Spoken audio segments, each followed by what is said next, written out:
Welcome back to the Primitive Camping and Bushcraft podcast. My name is Chris Spear, and I'm going to be your guide to mastering the great outdoors. Our last episode, we explored what primitive camping was all about. So today, we're going to dive deep into the gear essentials that you're going to need for a successful primitive camping trip. From cutting tools to shelter, we're going to cover everything that you need to know. So let's get started.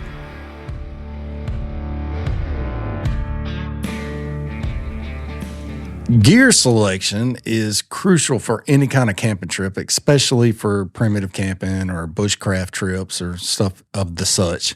And the right gear not only enhances your experience, but also ensures your safety and your comfort when you're in the great outdoors. So today we're going to discuss the essential gear categories and their cutting tools, cordage, shelter, metal containers, and fire starting devices. And before we get into the specifics, remember that quality and durability are key. Now, there is certain things and certain aspects of quality and durability. Just because you pay $400 and something for a backpack does not mean that it is a quality backpack. I have gotten by with a $100 backpack, and it is just perfect for what I need, and it's perfect for a multi-day trip. You don't have to spend $400, $500, $600 for a piece of gear when something cheaper can do the same thing. And another aspect of that is that you don't have to spend so much money on gear when something cheap is like, if you're only going to use it a couple times, you may get out there and realize, why did I spend this much money on this and didn't even use it? And then on the next trip, you might not even bring it. So just making sure that, quality and durability are the keys. It's not necessarily monetarily is quality. They don't really equate. So you do want something that's durable. You do want something that's going to last, because you don't want to invest the money in something and then it not hold up, but for maybe 1 or 2 camping trips. So you want to invest in good gear, and it might be more expensive up front when you're investing in the good gear, but on the other hand, it is better to invest in something that's going to last up front than it is to buy several items over and over. And a good instance of this is like with Harbor Freight. All right. When Harbor Freight come along, you get tools for a cheap price. And I know that I'm not only going to use a certain tool 1 or 2 times, so I'll buy the cheaper one. And if I need it again, I'll go back and do it again. And you can use that same concept with camping and bushcraft tools, but it's real good to buy quality stuff that is from a reputable manufacturer that is going to last you a good long time or a lifetime. It pays off in the long run with reliability and performance. So for a detailed breakdown and recommendations, check out my book, Primitive Camping and Bushcraft, and it's available on Amazon and Barnes & Noble, Books A Million, anywhere online. So first up, we're going to go through cutting tools. Let's start off with cutting tools. These are indispensable in the wilderness. I mean, literally, I put right in here that the single most important item you will ever carry into the woods is a knife. And, a knife is going to let you do so many things. A good knife, an axe, a saw, they can all help you with tasks such as building your shelter, processing your firewood, and preparing your food. True, you can replicate a knife in nature with a stone. You can, but a good quality full-tang knife is going to be one of the absolute best tools that you can bring with you when you're out and about in the woods. So a sturdy full-tang knife is a must-have, really, and you're going to look for a blade length of between 4 and 5 inches. And when I say full-tang, it's like the whole body of the knife is going to be, 7, 8, 9 inches long, and then the handle is going to be affixed to the body of the knife. Brands like Morakniv and BPS, and there's a couple other knife brands out there, are all excellent options. And they are, especially the Morakniv. I use the full-tang Morakniv Garberg, and is a carbon steel version. And I'm telling you, it is amazing. I have run that thing through trees. I have split logs. I have pried with it. I have pretty much chopped down trees with it. But it's hard to kill that knife. And I'm telling you now, that knife is an amazing piece of equipment. So a knife is your most versatile tool for cutting, carving, and food preparation. And like I said a while ago, you can actually make a knife out of a stone or something like that while you're in the woods, and you can replicate a knife, but it's very hard. It's very hard to beat having one with you. You've always heard the 2 is 1, 1 is none, concept. Always have a backup with you whenever it comes to your knife, because knife blades do break. They chip, they bend, they warp, depending on what kind of material it's made out of. In my experience, a lot of people have disagreed with me, but I have found that carbon steel knives are more brittle.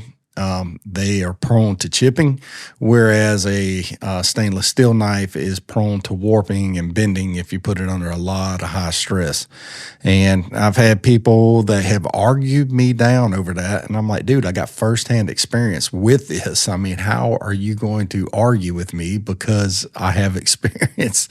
You're going to tell me that the knives that I broke didn't break in the way that they did. But, the internet is slam full of keyboard warriors that absolutely love to argue with everything that you say.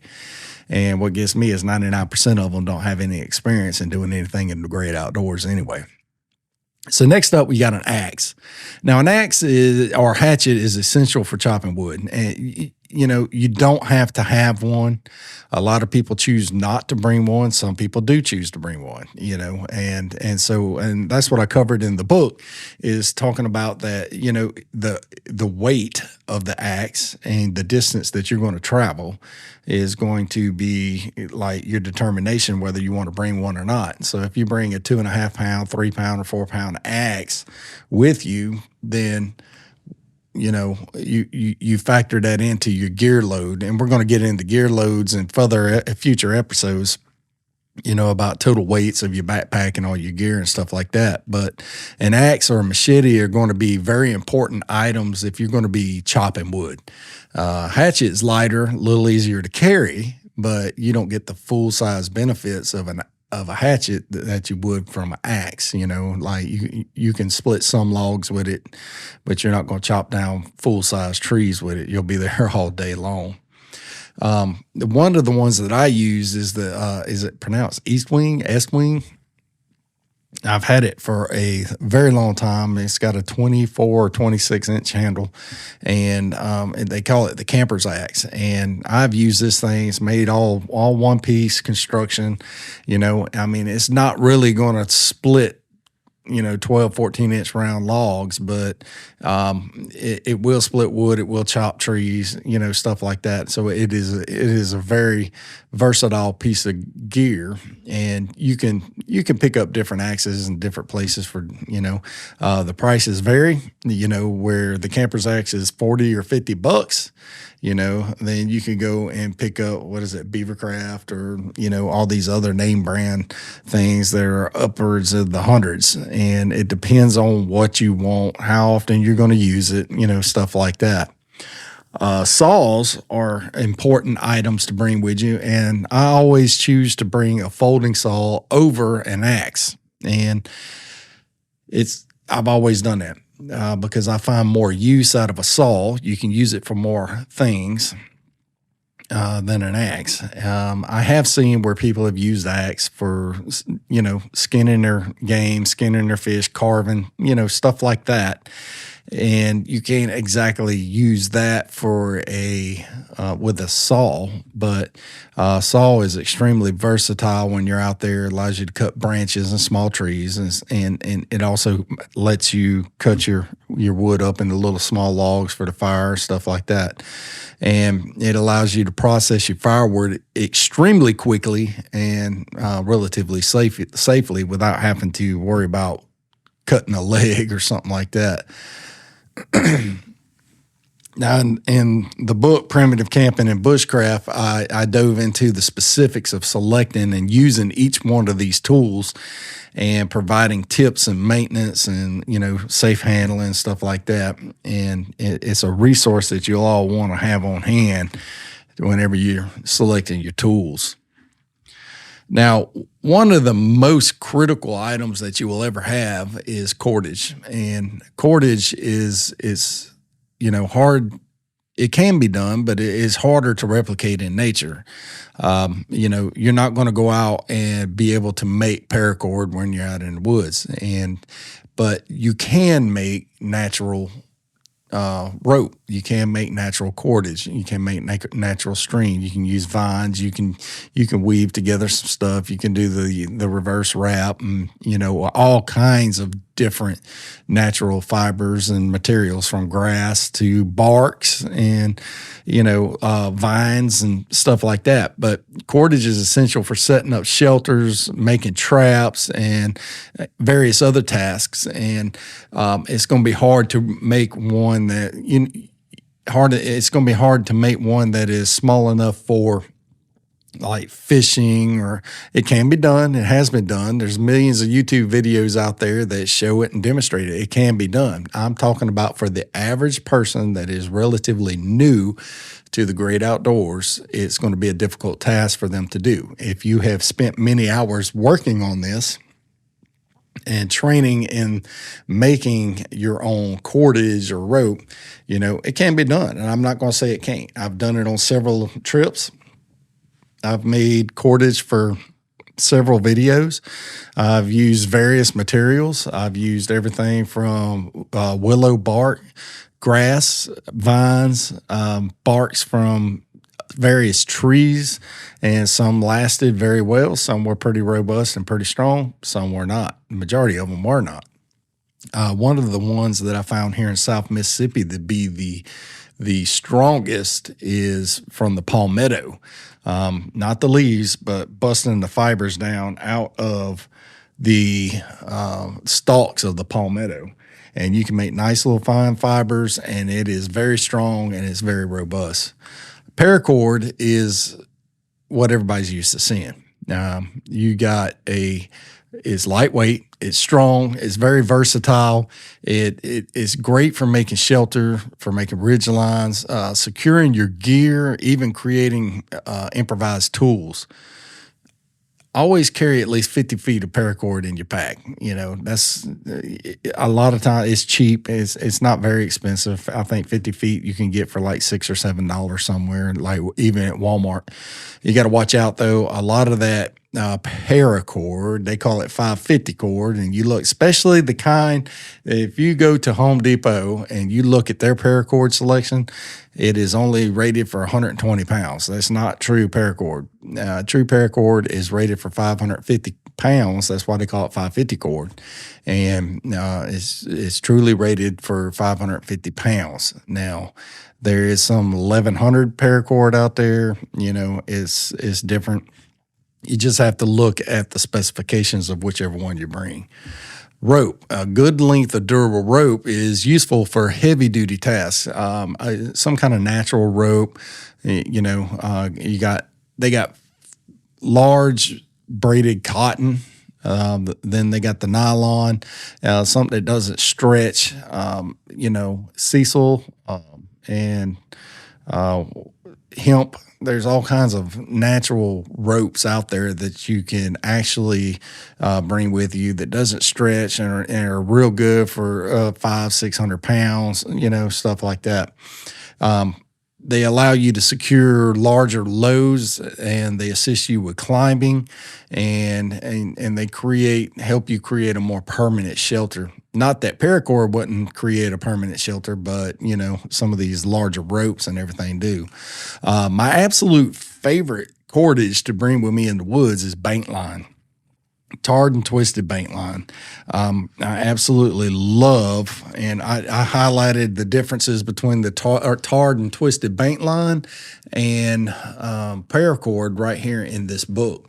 And the the tarred and twisted bank line, you're going to get more bang for the buck. You can get a 380. How many is it? It's, you get 100 feet of paracord and or a roll of number 36 bank line, for comparatively the same price. And, the bank lines, you're going to get 300 something feet in it or something like that. For nearly the same price as 100 feet of paracord, you can get 125 yards of bank line. And the number designation in this is the diameter of the line. So number 36 bank line, for example, is perfect for outdoor tasks. So what I like to use is number 36 bank line. And that stuff's perfect for making bow drills. It's perfect for using as fishing string. It is 3 strands of nylon that is braided together, not braided, but twisted together. And you could break those down. You can actually use it as fishing string. You can actually, and we use that here in South Mississippi for trot lines, and we catch tons of catfish on trot lines. So, but not overlooking the paracord and the advantages inside the paracord. You got 5 strands inside there that you can actually, is it 5, 7 strands? But, you can effectively make 35 out of a 5-foot piece of paracord. You can tie the inner strands together and have you 35 feet of actual fishing string, So, and bird, let's see, I demonstrated it on a video making bird traps with the Ojibwe bird snare and use the inner strands of paracord for that. And so, but back to the bank line. Bank line is an extremely versatile cordage option. It's tarred. It's making it water resistant and resistant to abrasions. It's perfect for bushcraft tasks like lashing and knot tying, stuff like that. And we're going to go over various uses of cordage in more detail later on. But I got it in the book. I got tons. I got a whole section about cordage here. Selecting your cordage when you go. Now, moving on, shelter. I got this one highlighted as shelter, tents, and tarps. Okay. Shelter is extremely vital for protection from the elements and a good night's sleep. And I can tell you now, I've done the natural shelters and I have slept good. I've done natural shelters where I didn't bring anything and I used a lean-to or A-frame and basically made debris huts, and I used nothing but leaves and sticks to make this shelter. And in the pouring rain, I actually stayed dry, and it rained all night long. I posted a video on making a natural shelter, and I slept in it, and I stayed the night, and it started pouring raining. I mean, pouring down rain. And I had some people get on the comment section, and they're like, yeah, that'll never work. It's not thick enough. You're going to be wet all night. And I'm like, no, I wasn't. It rained all night long. You wasn't there once again, and they're like, yeah, I teach survival. I'm a survival instructor. Well, good for you. I'm just camping. But one of the most versatile things to have with you whenever you go for shelter is a tarp. A tarp is versatile and very lightweight. It can be set up in various configurations to suit different weather conditions. Tarps are ideal for minimalist campers. I particularly love bringing tarps with me, and I love using tarps as a shelter, and they're very lightweight. They're easy to throw up. You could throw up a shelter in a moment's notice. You can have a piece of paracord or a piece of bank line thrown out there, make your ridge line with that, throw your tarp on top of it, and you're good to go. Tarps are ideal for minimalistic campers who want to reduce their pack weight while they still have a reliable shelter.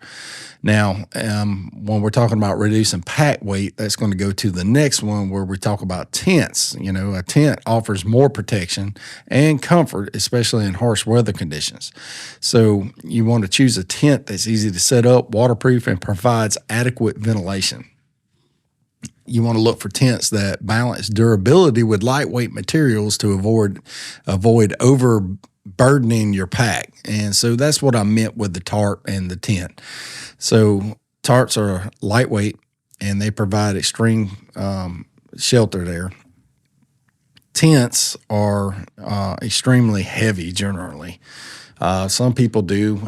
You see all the time people bring tents with them, and more power to them. I typically, a lot of times with tents, you're going to camp in places where you don't have room to put up a tarp, but it can still be done. My favorite way is a hammock. Now, combining a hammock with a tarp, you have the perfect shelter set up. You have perfect. And hammocks can be used, 3-4 seasons. It depends on where your winter is. Here in South Mississippi, I can sleep in a hammock all year around and not worry about freezing to death, And in the wintertime, when it gets a little cooler, you can get an underquilt, and you can get a cheap underquilt for $40 or $50 and affix it to the bottom of your hammock. And I'm telling you, it's toasty. And I've slept in 34 to 36 degree weather here with just the underquilt and a hammock, and I didn't sleep with a cover because it was so warm. It got pretty warm inside that hammock. But hammock camping is a very viable option for those who prefer to sleep off the ground. I don't prefer to sleep on the ground. I don't prefer to bring mattress pads and all that stuff. It's just added weight to my pack whenever I'm heading out into the woods. But hammocks can be very comfortable, and they're great for warmer weather. They ensure that you have a suitable tarp to cover your hammock in case it rains.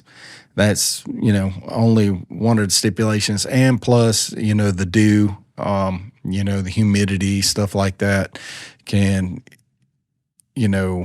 get you kind of damp in the mornings. You got your morning mists and stuff like that. So make sure you have that with you. But, with all these things, primitive camping and bushcraft, all that's listed here in this book. And it talks about it, lists every bit of it, shows you demonstrations of various different shelter types, configurations that you can make with your tarp, stuff like that. So, but we're going to move on to metal containers. Now, next to your knife, the metal containers are essential to cooking, boiling water, and drinking. And next to your knife, I'm going to argue that a metal container is the single most important thing that you can bring with you in the woods. If you bring anything, make sure you bring a knife and a metal container. If you can bring those two things, you can survive without any other gear, because it's hard to replicate a metal container in the woods. Unless you found like an aluminum can or something like that, and human trash is everywhere. It has infiltrated the entire world. I've been miles and miles into the woods, and I've still found washed up beer cans and bottles and stuff like that. But that's we're going to do an improvisation type gear show eventually. And we're going to talk about what metal containers and bottles can do for us. But, metal containers are essential for your cooking and getting your water. A metal pot is kind of crucial for boiling water and cooking food. So you're going to look for a lightweight, durable pot with a lid. Titanium and stainless are excellent materials for camping cookware. Stainless steel gets some hot spots in there if you're cooking with it. But, generally speaking, the reason you're going to be bringing a metal container with you is so that you can boil your water and render it safe to drink. And it doesn't matter if it's filtered or not, you can still boil it and kill all the biological contaminants. You know, a water bottle I carry a 40-ounce clean canteen single walled water bottle. Make sure whatever water bottle that always tongue ties me, but make sure you have a single wall water bottle with you whenever you go out into the woods. And the reason why is because the double insulated containers will explode or crack whenever you put them into the fire. And you don't want to do that. You don't want to ruin your container, and you also don't want a piece of hot metal stuck in your head when it blows up like a grenade.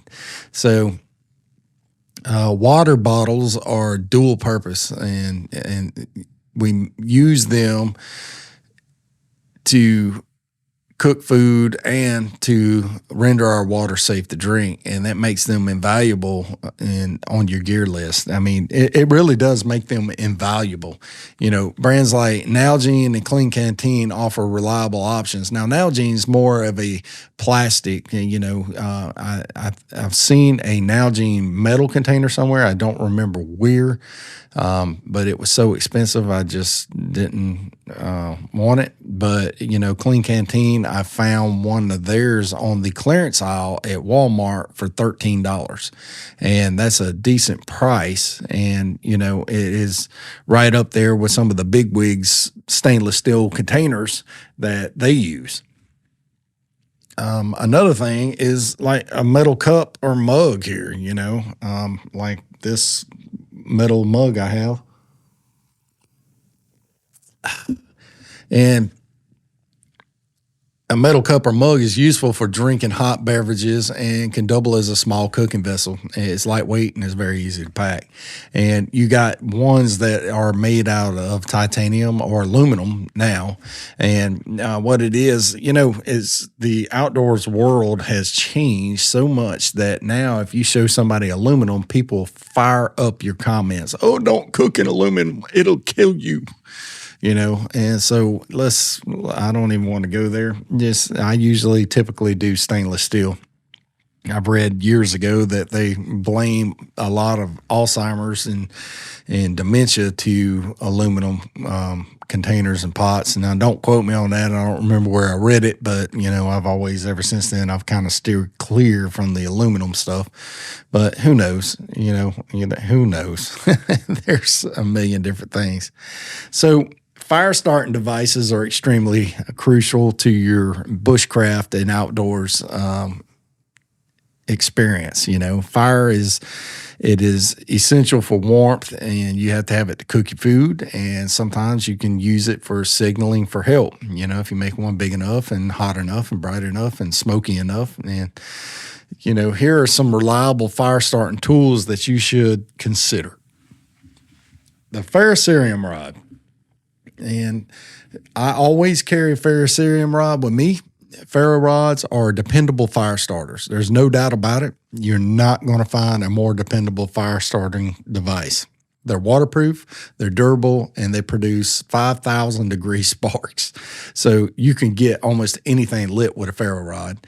And, you know, you can even light tinder in a wet or damp condition, depending on what kind of tinder you got.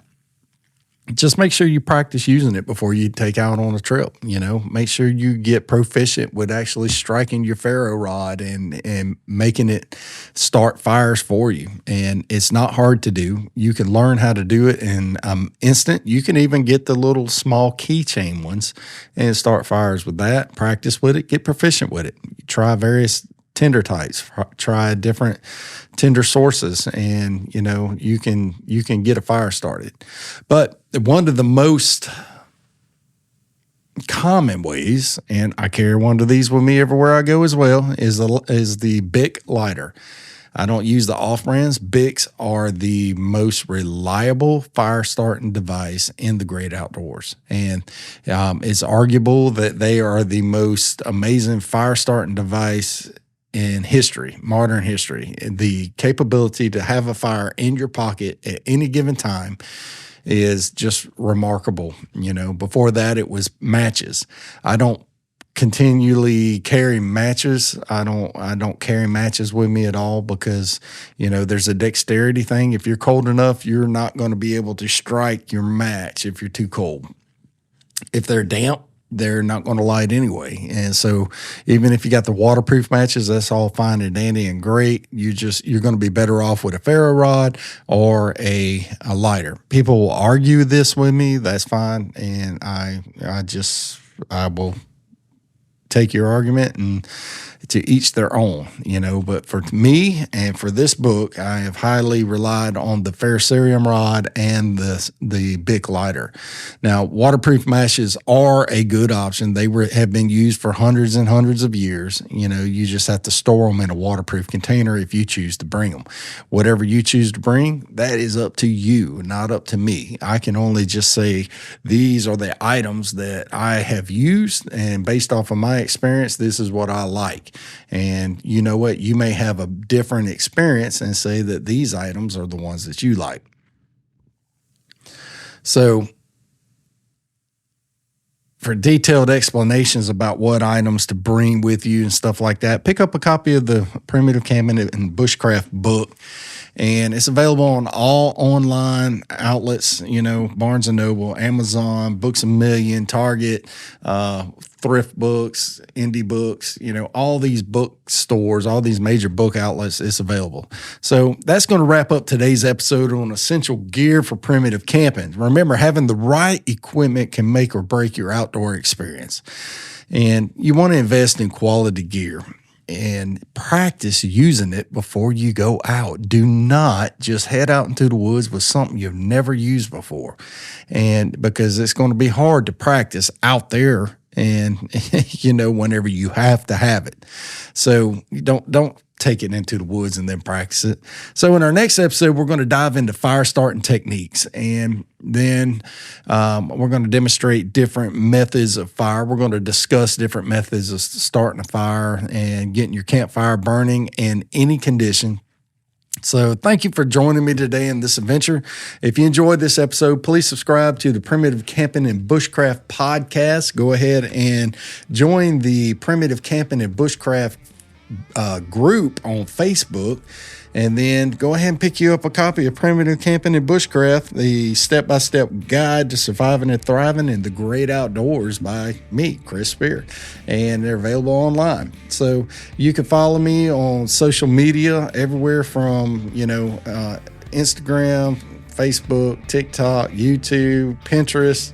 You name it, I'm on there, and you get all kinds of little tips, updates, and behind-the-scenes content, stuff like that. So, like I said, don't forget to head over to Amazon, pick up what we're going to be discussing about. This whole podcast is based off of this book, and I'll see you on the next video or the next podcast. So, why I say that is because all these podcasts are going to be shown for members of my Facebook page and members of my YouTube page, our channel, for subscription to watch the actual video of this podcast. So head on over to Spear Outdoors on YouTube or Spear Outdoors on Facebook and subscribe, and you get to see the entire video in its entirety right there on the membership page. So until the next time, God bless you, and I'll see you in the next video and the next podcast.